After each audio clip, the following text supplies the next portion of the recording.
त्रैकाल दृष्टम भव्य जीवों के तारनहार शासनेश प्रभु श्रमण भगवान महावीर स्वामी के चरणों में कोटि कोटि वंदन। दीन दुखियों के मसीहा, करुणा के सागर, परम पूज्य गुरुदेव श्रमण सूर्य मर्दर केसरी श्री मिश्री मलजी महाराज साहब के चरणों में कोटि कोटि वंदन। पाठ पर विराजमान परम श्रद्धेय, परम विदुषी, मधुर व्याख्यानी सरल मनो पूज्य गुरु जी महाराज साहब के चरणों में कोटि कोटि वंदन। धर्म प्रेमी बंधुओं, शीलवती माता बहनों, आज हम सबने प्रभु महावीर की अंतिम वाणी श्रीमद् उत्तराध्ययन सूत्र के 22वें और 23वें दो अध्ययनों का मूल वांचन किया, स्वाध्याय किया। अब उनके अर्थ को संक्षिप्त में समझने का थोड़ा प्रयास करते हैं। 22वां अध्ययन रथ नेमियों, अध्ययन भी 22वां और जिसके अंदर वर्णन भी 22वें तीर्थंकर भगवान अरिष्ट नेमी नाथ का। और यह अध्ययन यदि हम देखें तो दो भागों के अंदर बंटा हुआ है, जिसके अंदर पूर्वार्ध पहला जो आधा भाग है उसके अंदर भगवान अरिष्ट नेमी नाथ का कुल कौन सा, जाति कौन सी, जन्म कब हुआ और युवा अवस्था और शादी, जो विवाह का प्रसंग आता है उसका वर्णन आता है। और आधे भाग के अंदर जिनके साथ में उनकी शादी होने वाली थी, यानी राजमती जी, जिनको राजुल के नाम से भी जाना जाता है, राजमती जी और अरिष्ट नेमी नाथ भगवान के छोटे भाई रथ नेमी। थोड़ी आवाज कम करो राहुल, थोड़ी आवाज कम करो। रथ नेमी जी, उन दोनों का प्रसंग आता है। तो सर्वप्रथम बंधुओं, हम जानने का प्रयास करेंगे कि इस अध्ययन के अंदर कई प्रकार की महत्वपूर्ण शिक्षाएं मिलती हैं। इस अध्ययन से कई महत्वपूर्ण संदेश मिलते हैं कई घटनाओं से। जैसे सबसे पहली घटना, करुणा के अवतार, दया के सागर भगवान का बारात से पुनः लौटना। भगवान शादी करने के लिए गए, अरिष्ट नेमी नाथ भगवान शादी करने के लिए गए, लेकिन क्या लौट गए? वापिस लौट गए। तो उनका वापिस लौटना अहिंसा का संदेश देता है। और दूसरा, रथ नेमी का दीक्षा लेने के बाद में साध्वी राजमती जी को देख करके विचलित हो जाना, यह एक साधक के लिए संदेश देता है कि एक साधक के लिए एकांतवास यानी अकेला रहना और दूसरा स्त्री का संसर्ग कितना दुखदायी और कितना हानिकारक हो जाता है, यह संदेश देता है। और तीसरी बात, जब राजमती ने, साध्वी महासती राजमती ने जब रथ नेमी को उपदेश दिया, उद्बोधन दिया और रथ नेमी की आत्मा जाग गई। तो जो राजमती जी ने उद्बोधन दिया वो क्या संदेश देता है, क्या बताता है कि नारी की शक्ति भी कोई कम नहीं है। और दूसरी बात बताता है कि जब दृढ़ मनोबल होता है तो विजय अवश्य ही प्राप्त होती है। तो ये संदेश प्राप्त होता है। और चौथी बात है, राजमती जी का उपदेश सुनने के बाद में जब रथ नेमी स्थिर हो जाते हैं तो यह संदेश देता है कि संयमित और सुभाषित वचनों का सामने वाले पर प्रभाव कितना पड़ता है। वचनों की इतनी ताकत होती है, जब वो वचन संयमित होते हैं और सुभाषित होते हैं तो सामने वाले का जीवन ही बदल करके रख देते हैं। और अंतिम के अंदर, अध्ययन के अंदर रथ नेमी जी को पुरुषोत्तम कह करके संबोधित किया गया। तो ये शब्द क्या संदेश देता है कि जो कुलीन पुरुष होते हैं, यानी जिनका जन्म ऊंचे कुल के अंदर होता है, बड़े कुल के अंदर जिनका जन्म होता है, वो शिक्षा को बहुत जल्दी ग्रहण कर लेते हैं। उनकी आत्मा विचलित भी हो जाती है लेकिन वापस जल्दी संभल भी जाती है। इस प्रकार से एक नहीं अनेक संदेशों से भरा हुआ यह अध्ययन है, बड़ा ही मार्मिक अध्ययन है। और बंधुओं, इस अध्ययन के अंदर हम कह सकते हैं इसमें दो प्रकार की विचारधाराएं मिलती हैं। जैसे एक विचारधारा है शक्ति और क्रूरता की। कौन सी विचारधारा? शक्ति और क्रूरता की। और दूसरी विचारधारा है शक्ति और करुणा की। संसार के अंदर कई प्रकार के मनुष्य होते हैं। कई मनुष्य ऐसे होते हैं जो शक्ति को प्राप्त करके उसका दुरुपयोग करते हैं, शक्ति को प्राप्त करके हिंसा करते हैं, क्रूरता करते हैं, जीवों को सताने का काम करते हैं, उनको छेदने का, भेदने का, मारने का, पीटने का और दुख देने का काम करते हैं, अपनी शक्ति का दुरुपयोग करते हैं। लेकिन कई महामानव ऐसे होते हैं, कई महापुरुष संसार के अंदर ऐसे होते हैं जिनको शक्ति तो प्राप्त हुई लेकिन शक्ति का दुरुपयोग ना करके उसका सदुपयोग करते हैं। अपनी शक्ति के द्वारा दूसरे जीवों पर करुणा करते हैं, दया करते हैं, अभय प्रदान करते हैं, उनके दुख को दूर करने का यथाशक्ति प्रयास करते हैं। जैसे हम इतिहास को उठा करके देखें, पुराणों को उठा करके देखें, ग्रंथों को उठा करके देखें और हमारे जैन धर्म के आगमों को उठा करके देखें, उनके अंदर वर्णन मिलता है कि शक्ति तो महावीर को भी मिली थी और शक्ति गौशाला को भी मिल गई थी, शक्ति राम को भी मिली थी और शक्ति रावण को भी मिली थी, शक्ति कृष्ण को भी मिली थी और शक्ति कंस को भी मिली थी। लेकिन महावीर ने उनका सदुपयोग किया और गौशालक ने उसका दुरुपयोग किया, राम ने उसका सदुपयोग किया और रावण ने उसका दुरुपयोग किया, कृष्ण ने उसका सदुपयोग किया और कंस ने उसका दुरुपयोग किया। और ये दोनों बातें भी इस अध्ययन के अंदर मिलती हैं। एक तरफ शक्ति है और शक्ति का सदुपयोग भी होता है और दुरुपयोग कैसे होता है इसका वर्णन भी इस अध्ययन के अंदर मिलता है। तो बंधुओं, प्रसंग शुरू होता है कि समुद्र विजय जी के पुत्र अरिष्टनेमिनाथ जी, जिनकी सगाई हुई राजमती जी के साथ में जो उग्रसेन जी की बेटी है, सगाई हो गई, शादी का अवसर, शादी करने के लिए अरिष्टनेमिनाथ जी दूल्हा बनकर के सज धज करके रथ पर सवार होकर के बड़ी विशाल बारात के साथ में, क्योंकि यादवों का परिवार बहुत बड़ा परिवार था और हजारों की जनमेदनी है, खूब हाथी हैं, रथ हैं, घोड़े हैं, खूब बड़ी बारात सजी हुई है, जिस बारात के अंदर कोई सामान्य इंसान ही नहीं, बड़े बड़े राजा और महाराजा उस बारात के अंदर आए हैं और खूब धूमधाम के साथ में, बैंड बाजों के साथ में, बड़े हल्ले के साथ में, जोर और शोर खुशी के साथ में बारात पहुंच रही है। और बारात उस स्थान पर, उस नगर के अंदर पहुंच गई जहां पर उनको पहुंचना था। लेकिन वहां पर अचानक ही अरिष्टनेमिनाथ के कानों के अंदर किसी का क्रंदन सुनाई दिया, किसी का रुदन सुनाई दिया, किसी की चित्कार सुनाई दी। जब खुशी का माहौल हो, कहीं पर हंसी के बाजे बज रहे हो, मंगल गीत गाए जा रहे हो, उसके बीच में किसी की रुदन की आवाज आती है, रोने की आवाज आती है तो मन को विचलित कर देती। विचार किया, ये शादी का माहौल है, यहाँ पर रुदन कहाँ से आ रहा है, चित्कार कहाँ से आ रही है। अपने सारथी को कहा, सारथी रथ को रोको। सारथी ने रथ रोका और सारथी से पूछा गया, सारथी ये रोने की आवाज किसकी आ रही है? कौन इतना जोरदार विलाप कर रहा है, इतना क्रंदन कर रहा है? जो आवाज मेरे कानों के अंदर मुझे बहुत दुखदायी प्रतीत हो रही है, ऐसी पीड़ा के अंदर कौन है? सारथी ने कहा, कुमार ये प्राणियों की, जानवरों की पीड़ा है जो बाड़े के अंदर बंद किए गए। तो पूछा, जानवरों को, पशुओं को बाड़े के अंदर बंद किसने किया और क्यों किया? तो उन्होंने कहा, उन जानवरों को आज मारा जाएगा, मार करके उनका भोजन बनाया जाएगा। तो फिर उन्होंने प्रश्न किया, इनको मारा क्यों जाएगा और भोजन क्यों बनाया जाएगा, किसके लिए बनाया जाएगा, क्या कारण है? तो सारथी ने कहा, आपकी शादी है ना? हाँ, आपकी शादी है और आपकी बारात के अंदर कई प्रकार के राजे आए हैं, कई प्रकार के महाराजे आए हैं।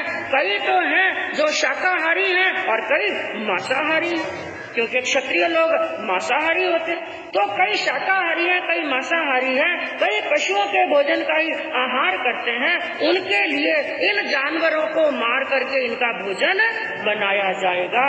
ये शब्द उन्होंने सुने मेरे निमित्त से।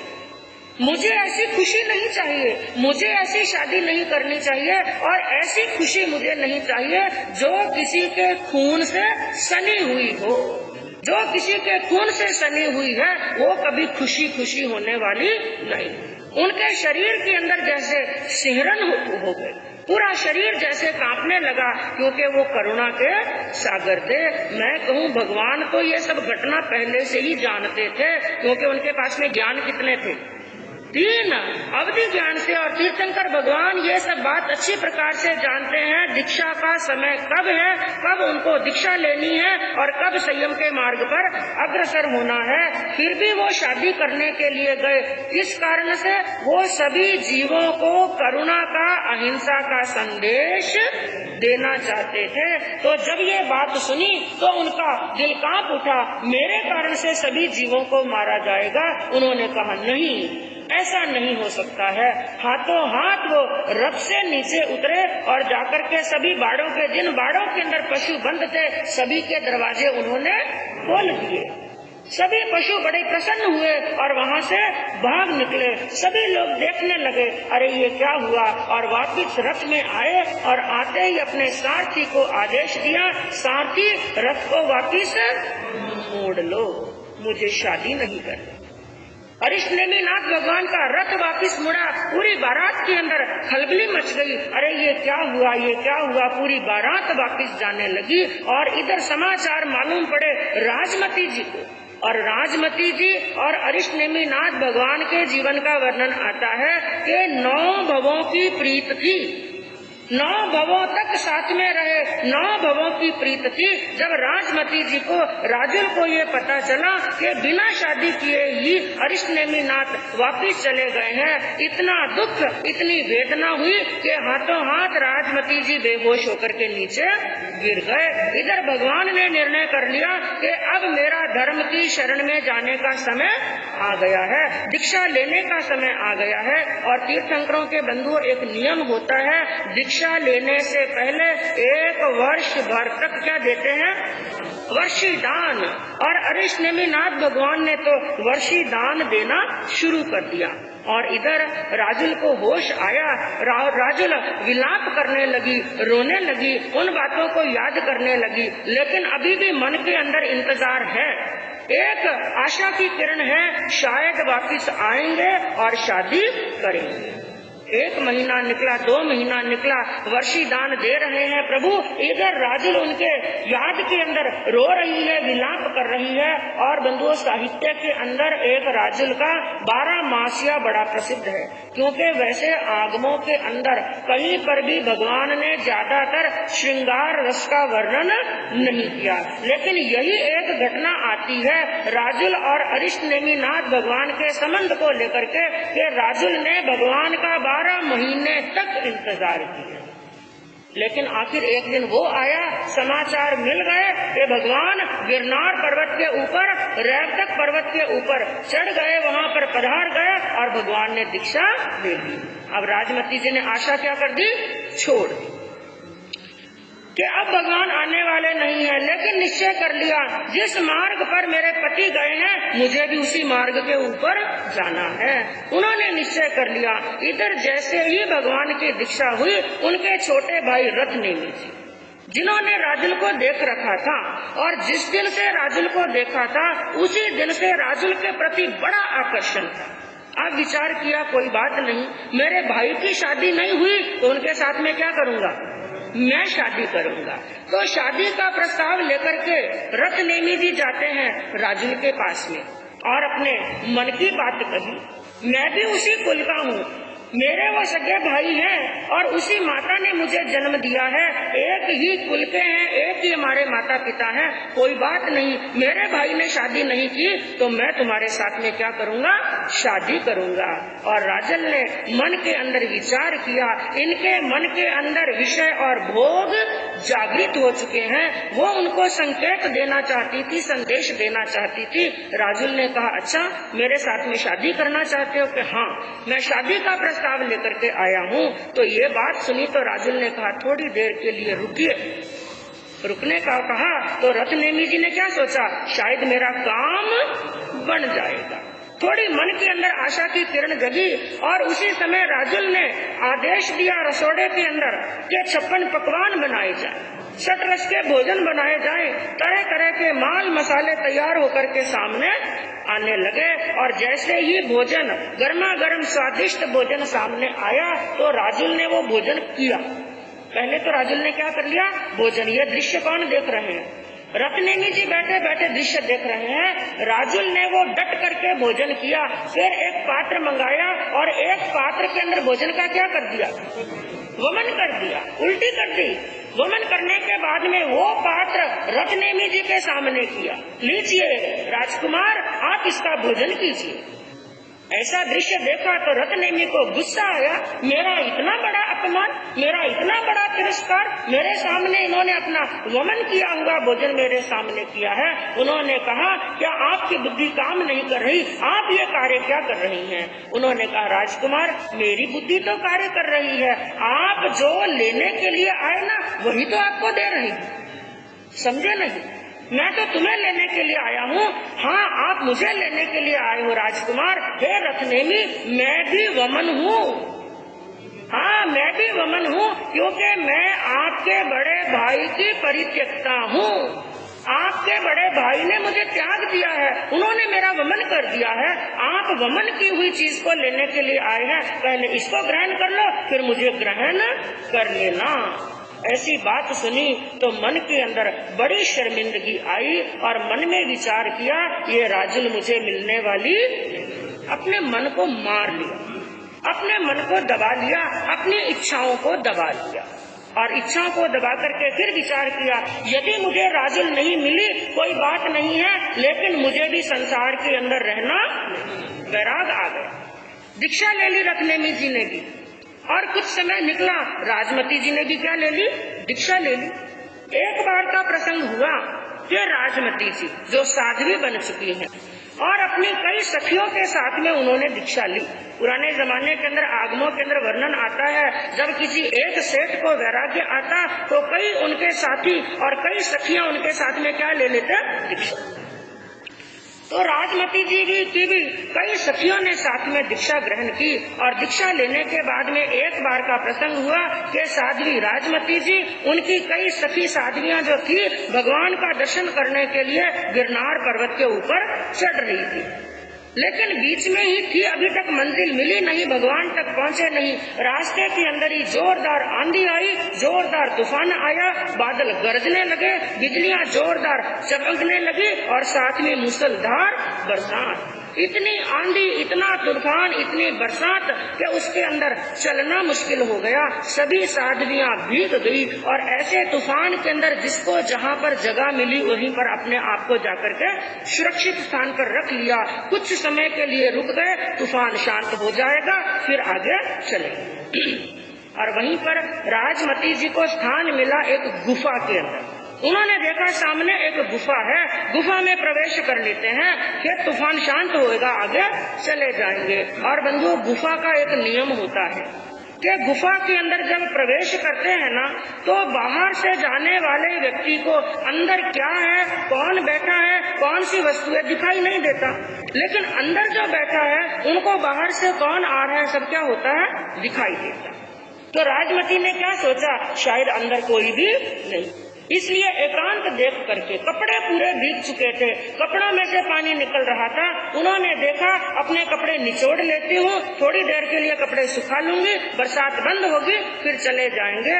इसलिए ऐसी एकांत स्थान देख करके उन्होंने अपने शरीर पर से वस्त्र उतारे, वस्त्रों को निचोड़ा और जहाँ जहाँ पर पत्थरों पर स्थान मिला उन्होंने कपड़ों को सुखा दिया। और राजमती जी का वर्णन अभी आपने मूल के अंदर पढ़ा। उनका शरीर इतना सुंदर था, बिजली की प्रभा की तरह, जैसे आकाश में चमकने वाली बिजली की जो प्रभा होती है उससे भी कई गुना ज्यादा सुंदर राजमती जी का शरीर था।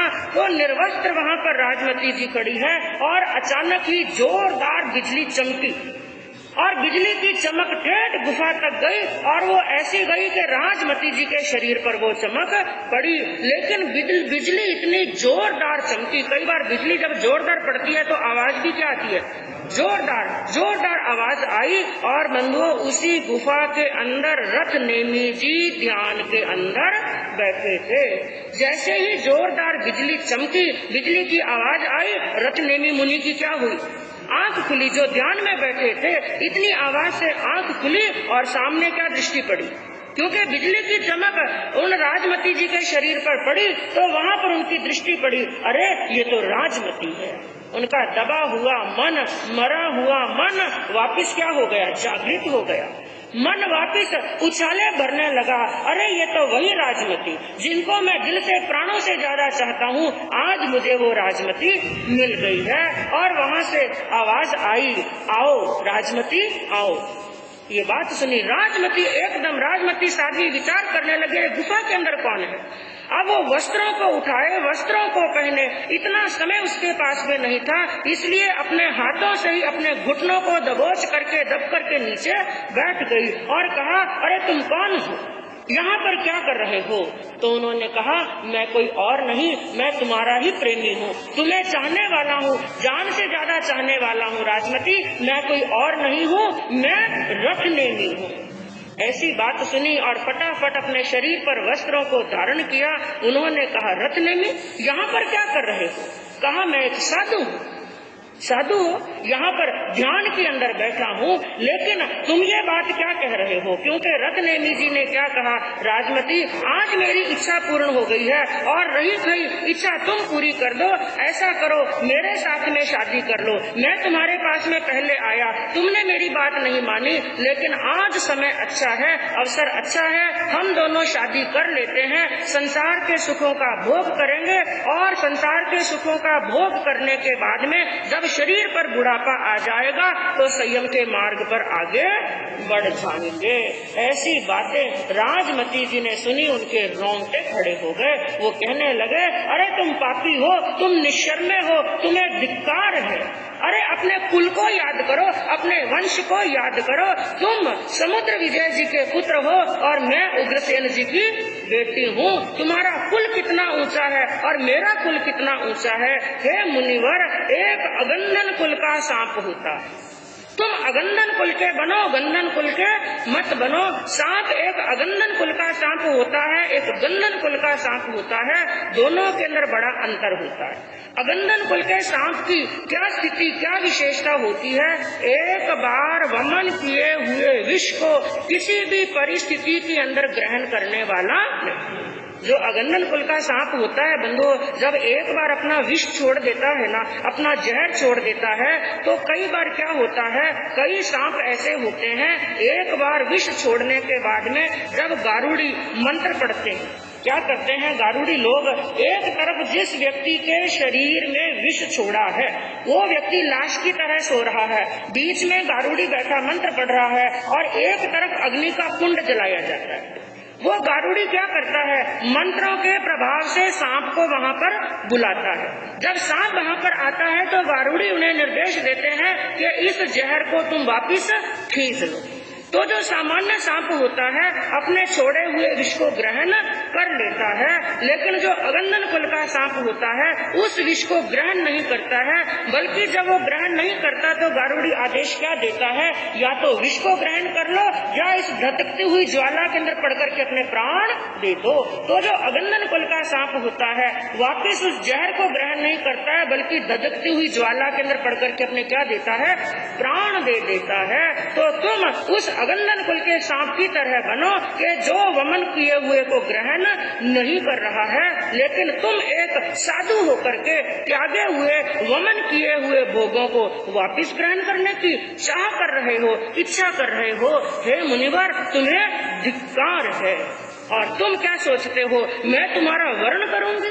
अरे मेरे सामने साक्षात नलकूबर भी क्यों ना आ जाए, साक्षात इंद्र भी क्यों ना आ जाए, तो भी मैं किसी को चाहने वाली नहीं हूँ। और राजमती जी ने एक जोरदार बात और कही, यदि तुम स्त्रियों को देख करके आकर्षित होते रहोगे तो हे मुनिवर, तुम जहाँ जहाँ पर भी जाओगे, मुनि का काम है विचरण करने का, तुम जहाँ जहाँ पर भी जाओगे सुंदर सुंदर स्त्रियों को देखोगे तो तुम्हारा मन क्या हो जाएगा? चंचल हो जाएगा, विचलित हो जाएगा। और ऐसा मन विचलित होगा तो हे मुनिवर, ये संयम का भार तुमसे सहन होने वाला नहीं है। अपने कुल को याद करो, अपने वंश को याद करो, और इस साधु जीवन के अंदर जो मन को वश में रखता है, इंद्रियों को वश में रखता है, वही अपनी साधना को अपने लक्ष्य तक पहुंचा सकता है। बंधु, ऐसे जबरदस्त शब्दों के अंदर संबोधित किया, ऐसे संयमित शब्दों के अंदर संबोधित किया कि उन रथ नेमी की आत्मा भी जाग गई। विचार करने लगे कैसा मेरा कुल है और कैसा मेरा वंश है। जब उनकी आत्मा संभली तो उन्होंने उन राजमती जी को कहा, धन्य है आपका कुल, धन्य है आपका वंश और धन्य है आपका दृढ़ मनोबल, जिन्होंने मुझे गिरे हुए पतन में गए हुए को भी उठा लिया। और अंतिम के अंदर वही शब्द लगाया उनके लिए, पुरुषोत्तम। क्योंकि बंधुओं, जो पुरुषोत्तम होते हैं, कम्मे सूरा सो धम्मे सूरा, जो कर्म करने में शूरवीर होते हैं वो धर्म करने में भी शूरवीर होते हैं। आखिर राजमती जी के शब्दों का ऐसा प्रभाव पड़ा कि रथनेमी जी की आत्मा जाग गई, और केवल जागी ही नहीं, इतनी जाग गई कि उसी भव के अंदर ऐसा कठोर साधुपना पाला, महाव्रतों का पालन किया कि अंतिम के अंदर संपूर्ण कर्मों की निर्जरा करते हुए सिद्ध बुद्ध और मुक्त बन गए। और समय निकलने के बाद में राजमती जी ने भी अपनी आत्मा का कल्याण किया। तो कहने का तात्पर्य बंधुओं क्या है? एक साधक जिनको अपना मन, वचन और काया को नियंत्रित रखना चाहिए। और अगला जो अध्ययन 23वां अध्ययन बताया गया, केशी गौतमियों, जिनके अंदर केशी कुमार श्रमण और गणधर गौतम, इनके बीच में संवाद चलता है। और इस अध्ययन के भी कई प्रकार के महत्व हैं, और जिनके अंदर बताया गया सबसे बड़ा महत्वपूर्ण है इसके अंदर कि यह अध्ययन इतिहास का प्रतिनिधित्व करता है।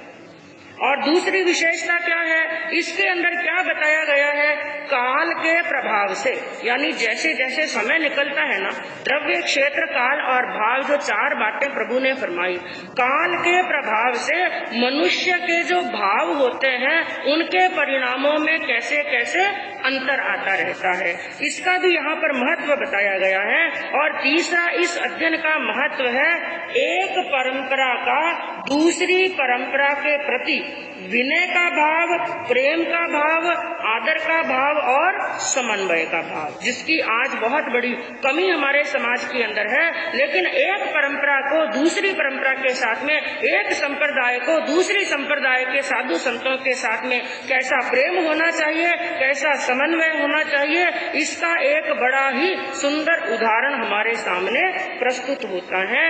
इनके अंदर दो मुख्य आत्माओं का वर्णन है, केशी कुमार श्रमण और दूसरे हैं गणधर गौतम।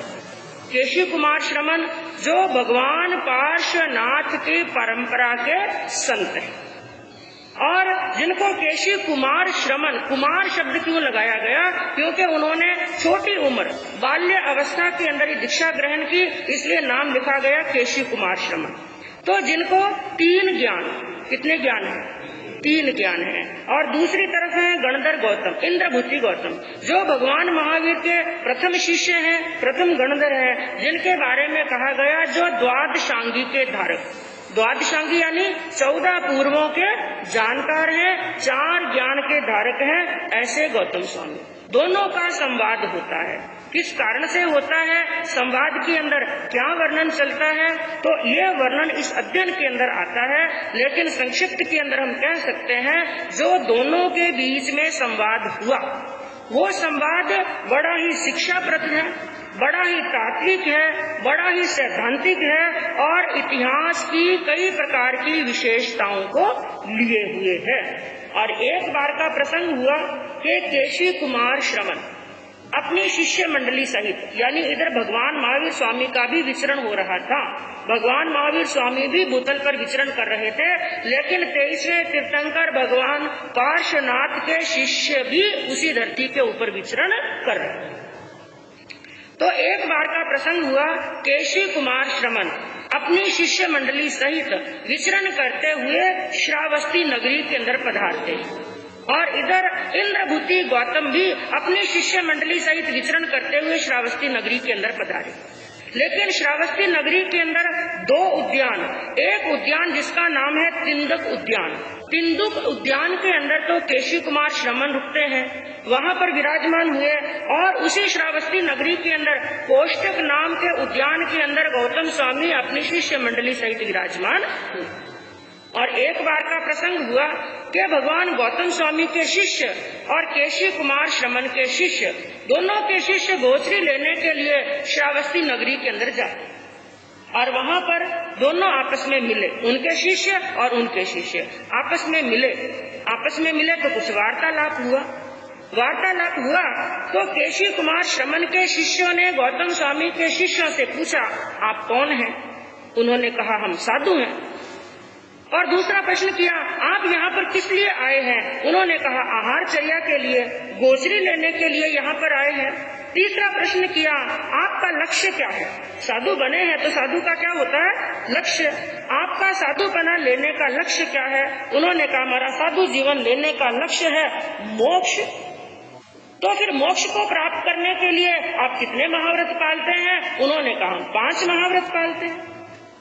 आप रहते कहाँ पर हैं? उन्होंने कहा, हमारे गुरु के साथ में हम कोष्टक उद्यान के अंदर रुके हुए हैं। और जब ये प्रश्न पूछे तो गौतम स्वामी के शिष्यों ने भी यही पूछा कि आप कौन हैं?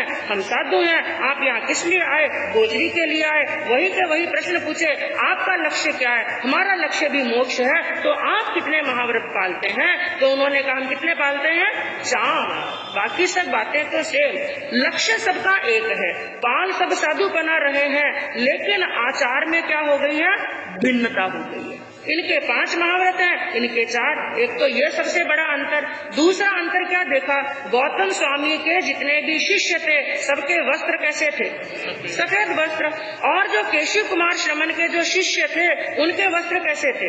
रंग बिरंगे। परिशन पर्व के अंदर आपने ये भी सब वर्णन सुना था। वो जड़ी बूटी वाले भी और तरह तरह के कसीदा निकाले हुए वस्त्र भी पहन सकते थे और रंग बिरंगे वस्त्र भी धारण कर सकते थे। उन्होंने कहा, ये अंतर क्यों? अब गौतम स्वामी के शिष्यों के मन के अंदर भी विचार आया और केशी कुमार श्रमण के शिष्यों के मन के अंदर भी विचार आया और विचार किया, इसका समाधान कौन करेगा? गुरु करेंगे। वो अपने गुरु के पास में गए, गोचरी लेकर वो अपने गुरु के पास में गए और गोचरी करने के बाद में अपने मन की शंका अपने अपने गुरु के पास में रखी। जब गौतम स्वामी के पास में ये शंका रखी, वो भी संत हैं, हम भी संत हैं, उनका लक्ष्य भी मोक्ष है, हमारा लक्ष्य भी मोक्ष है, फिर गुरुदेव ये अंतर क्यों? महाव्रतों में अंतर क्यों और वस्त्रों में अंतर क्यों? ये बात जब केशी श्रमण ने जानी और गौतम स्वामी ने जानी तो गौतम स्वामी जी के मन में आया, शिष्यों के मन में शंका आई है, जिज्ञासा उत्पन्न हुई है, तो इसका समाधान करना जरूरी। अब आपस में मिलना जरूरी, तो कौन किसके पास में जाए? सबसे बड़ी समस्या यही होती है। छोटा कौन बनना चाहता है? वो आएंगे चल करके हमारे पास में, लेकिन उस समय ये नहीं था और गौतम स्वामी के मन में तो बिल्कुल भी नहीं था। जबकि ज्ञान की दृष्टि से, क्योंकि गौतम स्वामी को ज्ञान कितने हैं? 4 ज्ञान है और उनको कितने ज्ञान है? 3। तो ज्ञान की दृष्टि से तो गौतम स्वामी बड़े, लेकिन फिर भी उनकी नम्रता, उनका विनय, उनकी सरलता और सहजता देखिए। गौतम स्वामी ने मन के अंदर विचार किया, वो हमारे से ज्येष्ठ हैं। किस कारण से? परंपरा की अपेक्षा। वो 23वें तीर्थंकर के हैं और हम कौन से तीर्थंकर के हैं? 24वें तीर्थंकर के हैं। तो परंपरा के हिसाब से वो हमसे ज्येष्ठ हैं, इसलिए हमारा कर्तव्य बनता है कि हम चल करके उनके सामने जाएं। हाथों हाथ अपनी शिष्य मंडली को आदेश दिया और गौतम स्वामी आगे आगे चल रहे हैं, पीछे पीछे उनकी शिष्य मंडली चल रही है और चलते चलते विहार करते करते तिंदुक वन तक पहुंचने वाले थे। तब तक पहले ही समाचार मिल गए केशी श्रमण को। ये कौन आ रहे हैं? गौतम स्वामी। उनका भी विनय देखिए, उनकी भी सरलता और सहजता देखिए। जब यह समाचार मिले गौतम स्वामी आ रहे हैं, उनकी अगवानी करने के लिए हाथों हाथ अपना आसन छोड़ा और गौतम स्वामी के आगे आए। और आजकल क्या देखते हैं, दो संप्रदायों के अलग अलग संत मिलते हैं, उनसे वंदना व्यवहार करना तो दूर, एक का मुंह पूरब में और एक का मुंह पश्चिम में। समश्री आती है, खमत कामना करने के लिए भी कोई सामने चला जाए ना, तो भी हाथ जोड़ करके खमत कामना क्या कह देते हैं। इनकी समाचारी और हमारी समाचारी क्या है? अलग। समाचारी की आड़ ले लेते हैं, लेकिन उनको देखिए, इतने बड़े ज्ञान के धनी अब केशी कुमार श्रमण अपने शिष्यों को लेकर के गौतम स्वामी की अगवानी करने के लिए गए। बड़े आदर सहित उनको लेकर के आए, उनके बैठने के लिए आसन, तिनकों का आसन बिछाया। अब गौतम स्वामी वहाँ पर विराजमान है, उनकी शिष्य मंडली विराजमान है, इधर केशी कुमार श्रमण विराजमान है, उनकी शिष्य मंडली है। केवल शिष्य और गुरु ही नहीं है। जब पूरे श्रावस्ती नगरी के अंदर पता चला कि आज चर्चा होने वाली है, आज ज्ञान की बातें होने वाली है, ना जाने कौन सा ज्ञान का खजाना खुलेगा, पूरी श्रावस्ती नगरी के लोग वहाँ पर नदी के पूर की तरह उलट पड़े। बच्चे से लेकर वृद्ध तक, स्त्री से लेकर पुरुष तक, पूरी श्रावस्ती नगरी के लोग हजारों की संख्या के अंदर वहाँ पर इस दृश्य को देखने के लिए आए, संवाद सुनने के लिए, चर्चा सुनने के लिए आए। और बंधुओं, केवल मनुष्य ही नहीं, वहाँ पर क्या बताया, देव भी आए, गंधर्व भी आए, यक्ष भी आए, राक्षस भी आए, किन्नर भी आए, किम पुरुष भी आए। यानी सभी प्रकार के, सभी जाति के देवता आज वहाँ पर उपस्थित हैं। उनके ज्ञान चर्चा को श्रवण करने के लिए धन्य हो गई वो श्रावस्ती नगरी। और उस समय इतनी हजारों की जनमेदनी के अंदर केशी कुमार श्रमण और गौतम स्वामी कैसे प्रतीत हो रहे हैं, जिसके लिए गाथा के अंदर क्या कहा, केशी कुमार समने गोये में ये महाजसे उपभव निसन्ना सोहंती चंद सूर समत्व भो। वो केशी कुमार श्रमण और गौतम स्वामी हजारों की जनमेदनी के अंदर ऐसे प्रतीत हो रहे हैं, एक सूर्य के समान और एक चंद्रमा के समान। और इतनी बड़ी जनमेदनी वहाँ पर उपस्थित हुई और उपस्थित होते ही सबसे पहले केशी कुमार श्रमण ने गौतम स्वामी से एक प्रश्न पूछा। सबसे पहले तो कहा कि हे मुनिवर, मेरे मन के अंदर कुछ जिज्ञासाएं हैं, यदि आपके साथा हो, आप उनका समाधान करो तो मुझे उनका समाधान चाहिए। गौतम स्वामी ने कहा बिल्कुल, पूछिए, क्या पूछना चाहते हैं। तो सबसे पहले उन्होंने क्या कहा, गौतम से केशी ने कहा आचार में क्यों भिन्नता। गौतम से केशी ने कहा आचार में क्यों भिन्नता, लक्ष्य दोनों का वही तो दिख रही क्यों विषमता। सबसे पहला प्रश्न उन्होंने कहा कि हे मुनिवर, हे गौतम स्वामी, आपके और हमारे आचार में क्या है, भिन्नता है। आपके वस्त्र अलग और हमारे वस्त्र अलग, आपके महाव्रत 5 और हमारे महाव्रत 5। ये आचार में भिन्नता क्यों दिख रही है, जबकि दोनों का लक्ष्य क्या है, एक है। तो इसका उत्तर देते हुए गौतम स्वामी ने क्या कहा, काल के व्यवहार से ही चर्या में है विविधता। काल के व्यवहार से ही चर्या में है विविधता, निश्चय से सब एक है, उनमें न कोई अन्यथा। उन्होंने कहा, हे केशी श्रमण, ये जो आचार में भिन्नता और विषमता दिखाई प्रतीत कर रही है, ये तो केवल किसके व्यवहार से है, काल के व्यवहार से है, निश्चय में कोई भिन्नता नहीं है। क्योंकि बंधुओं, वर्णन आता है, इसके भी कारण बताए गए। जब जैसे जैसे काल व्यतीत होता है ना, वैसे वैसे बुद्धि में और प्रज्ञा में क्या आता जाता है, अंतर। जिसके अंदर बताया गया है कि जो पहले तीर्थंकर के साधु होते हैं, काल के प्रभाव से उनकी बुद्धि होती है सरल और जड़ बुद्धि होती है। और अंतिम के जो तीर्थंकर होते हैं उनके साधु होते हैं वक्र और जड़ बुद्धि के। जो बीच के 22 तीर्थंकर होते हैं उनके साधु होते हैं सरल और प्राज्ञ बुद्धि के धनी। इसलिए पहले तीर्थंकर के साधुओं के नियम और अंतिम तीर्थंकर के साधुओं के नियम तो क्या होते हैं, एक जैसे, और बीच के साधुओं के नियम क्या होते हैं, एक जैसे। तो उन्होंने कहा, और ये 5 महाव्रत 4 महाव्रत ऐसी बात नहीं है कि आपके समय के अंदर एक महाव्रत छोड़ दिया, नहीं। चौथे और 5वां महाव्रत, चौथा महाव्रत कौन सा है, मैथुन विरमण, हाँ, तो उसके अंदर ब्रह्मचर्य का पालन करना और 5वें के अंदर परिग्रह नहीं रखना, क्योंकि स्त्री को एक परिग्रह बताया गया, स्त्री को परिग्रह बताया, इसलिए चौथा महाव्रत और 5वां महाव्रत क्या कर दिया, एक। किसी महाव्रत की छूट नहीं है, 5 के 5 ही पालने हैं, लेकिन कहने कहने में क्या है, अंतर है। और उसके बाद में बंधुओं ये 2 बातें, और वस्त्रों के बारे में बताया, आपके वस्त्र सफेद और हमारे वस्त्र रंगीन, क्यों, तो गौतम स्वामी ने कहा केशी कुमार श्रमण से, हे मुनिवर, ये केवल वस्त्र ही मुक्ति देने वाले, कोई वस्त्रों के आधार पर मुक्ति नहीं मिलती है। मुक्ति तो किसके आधार पर मिलेगी, भावना के आधार पर। हमारी भावना कैसी है, ये वस्त्र मुक्ति देने वाले नहीं, ये अंतर केवल काल के प्रभाव से है।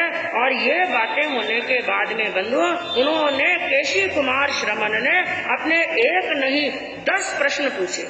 कितने प्रश्न पूछे, 1-2 प्रश्न संक्षिप्त में बताऊंगी, जिनके अंदर सबसे पहले केशी कुमार श्रमण ने गौतम स्वामी के सामने एक प्रश्न रखा, हे गौतम स्वामी, आपके शत्रु हैं जो आपके सन्मुख खड़े हैं, आप पर प्रहार करने के लिए, आप पर आक्रमण करने के लिए तैयार खड़े हैं, आप उन शत्रुओं से कैसे जीतते हैं।